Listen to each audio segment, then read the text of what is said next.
County deputies are recovering at UC Medical Center after being shot last night while trying to serve a warrant in Walton. Thanks for joining us. I'm Ashley Kirkland. And good afternoon to you. I'm Cherie Pillow. Scary moments last night. The suspect, 39-year-old Justin Chapman, found dead after a long standoff overnight. Now, we want to get an update right now from Boone County's Public Information Officer, Major Philip Ridgell. Let's listen in. They were of course evaluated overnight, treated overnight, and thankfully everything improved as the hours passed. How much worse could this have been?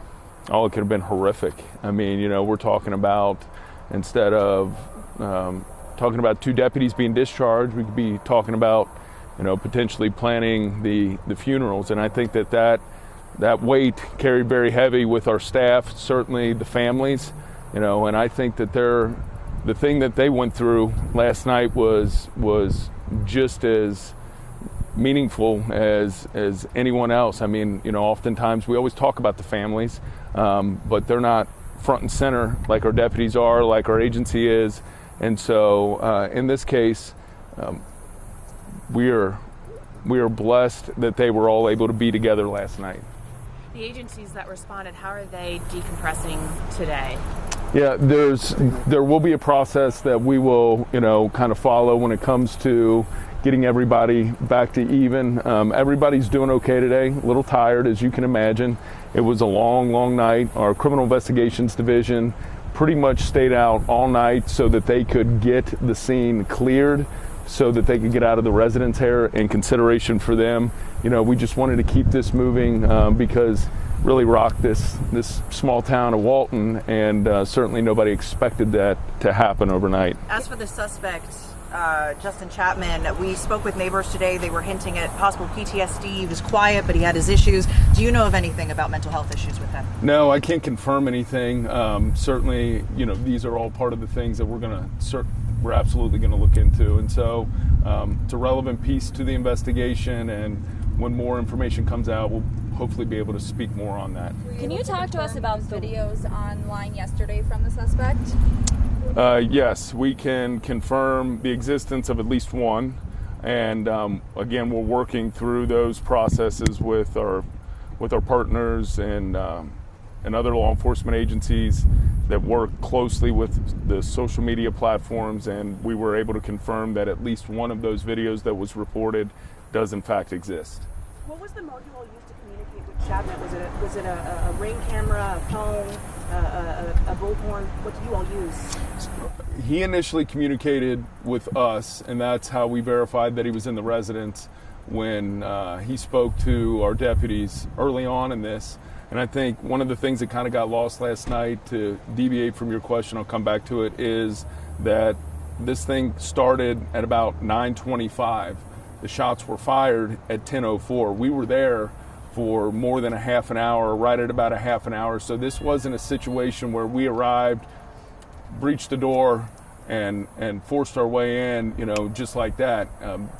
Our guys exercised some discretion, tried to talk him out, tried to communicate with him.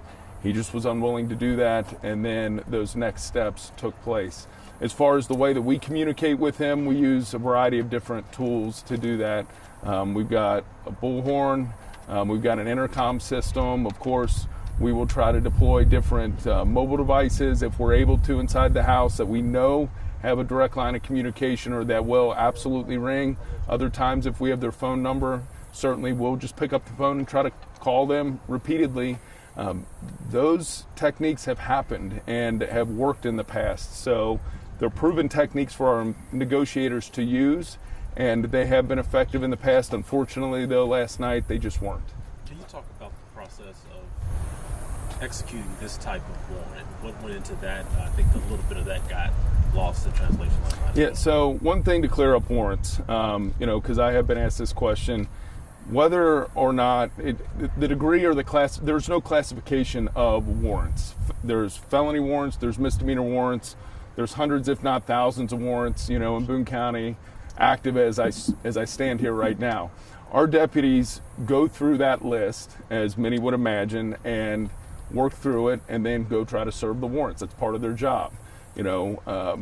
We do that oftentimes at night for a variety of reasons. One, you can't see us coming. I think that's a technique that, of course, we're going to use, as well as when you do them in the evening hours or in the nighttime hours, it's a stronger likelihood that a suspect that you're seeking is going to be home than if you were to try it in the daylight hours. So those two things, in conjunction with a bunch of other factors with specific respective warrants, we take into consideration when we go execute them, and that was, of course, the case last night. Major, was last night the first time deputies had attempted to go to his home? Was there paperwork dropped off there before at all?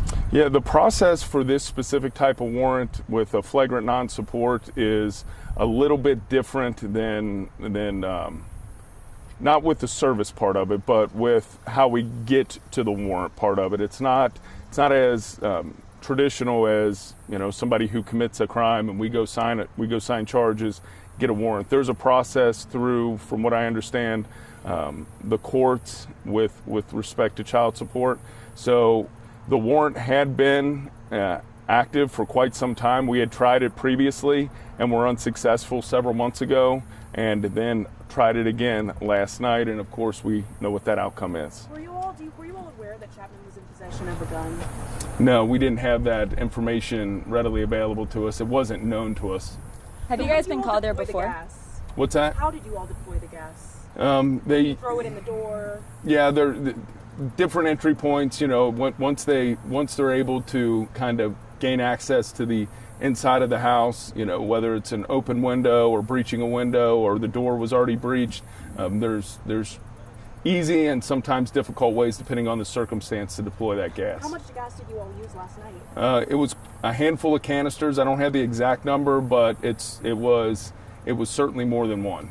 When you say tried to execute a warrant several months ago and was unsuccessful, what do you mean by how do you define unsuccessful? So what I mean by that is simply he wasn't taken into custody. He wasn't placed under arrest. We would consider that, we would classify that as a negative contact that we had with him in that attempt, and that gets logged for the next person to see, and whether it's directed at the address or affiliated with the address or within the paperwork file, but that's what that means. And for those who may not understand the process, can you clarify why this is not considered an officer-involved shooting? Yeah, because the officers received fire, they took fire, they were wounded, and Chapman did not sustain any injuries until the self-inflicted wound that we've confirmed that he did sustain. So beyond that, this is not our, by definition, traditional officer-involved shooting that would trigger our critical incident policy, which we have activated in the past. It's, again, well known. And when that gets activated, that includes the Kentucky State Police. That wasn't relevant here. How did you guys know after deploying the gas that it was safe to go in to confirm that there was a self-inflicted gun wound? So what happened after that was, after kind of the smoke cleared a little bit out of the house so that there were some sight lines and some visibility, we flew a drone into the house, and the drone navigated its way up to the second floor and began essentially checking bedrooms. And one of the bedrooms upstairs is where we came into contact with him lying on the bedroom floor. So just to confirm, the deputies did not fire their weapons, correct? Or are you aware of them not firing? That is still undetermined, and that's a part of there wasn't clear evidence on the scene last night that they did. We're working through round counts and all of that kind of stuff to ensure that either they did or they didn't. Have residents been let back into the apartment complex? Yes, they were let back in, I believe, last night. We wanted to make sure that the scene was safe, that some of that gas had aired out of the complex as a whole, if it had transferred amongst the vents or what have you, and they were able to get back in. And have you been in contact with his loved ones? How are they doing? The Boone County Coroner's Office handled the next of kin notification, and so I would refer you to her for those conversations. Have you been called there before? We have not been called there before in any recent incident, other than our deputies previously attempted a warrant in and around that area. I can't say that they went up to his door. I don't have that information, but I do know that the last warrant attempt was in the area here by Service Road. A lot of people are breathing a sigh of relief because the officers are okay. They're going was. Can you talk about that process? It's traumatic both physically and mentally. Can you talk about that process from getting these officers eventually back to work? Yeah, it's going to be a process, both physically and mentally. I think, when you're shot and everything kind of slows back down, life kind of slowly returns to normal, and some perspective starts to set in. That was one of the conversations that I had with one of the deputies' fathers last night, was exactly that. It's, we want to make sure that when that happens, and it affects everybody different, it may not affect one person as much as it does the other, but when that does, we want to make sure that their minds are right. If and when that we can get them back onto the road and back to work, that'll be their determination, but we are in no rush to do so. We will seek out mental health opinions, medical professionals. We will go through all of that, not just for the deputies that were directly involved, for the deputies that responded that were involved, as well as we will ensure that we take care of their families as well. As you said, these guys are in good spirits. Talk to me about them. I know you can't name them, but talk to me about how strong they are to be in good spirits and already up and talking and all that today. Yeah, it's pretty incredible.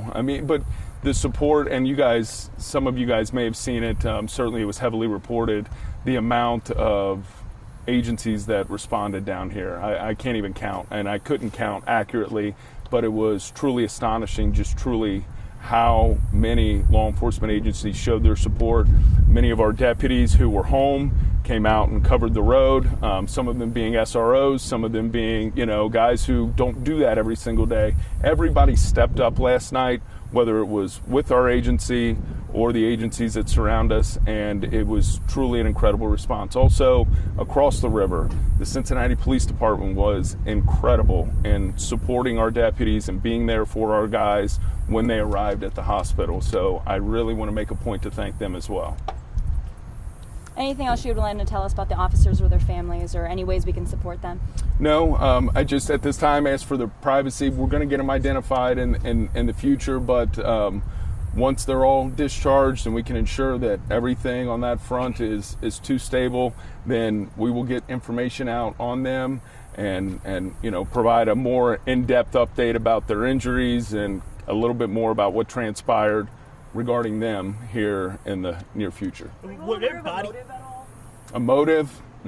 No, we're not aware of a motive. Were body cameras working last night? Yes, and that plus, as it was again pretty well reported among some of the neighbors, this thing was very well documented.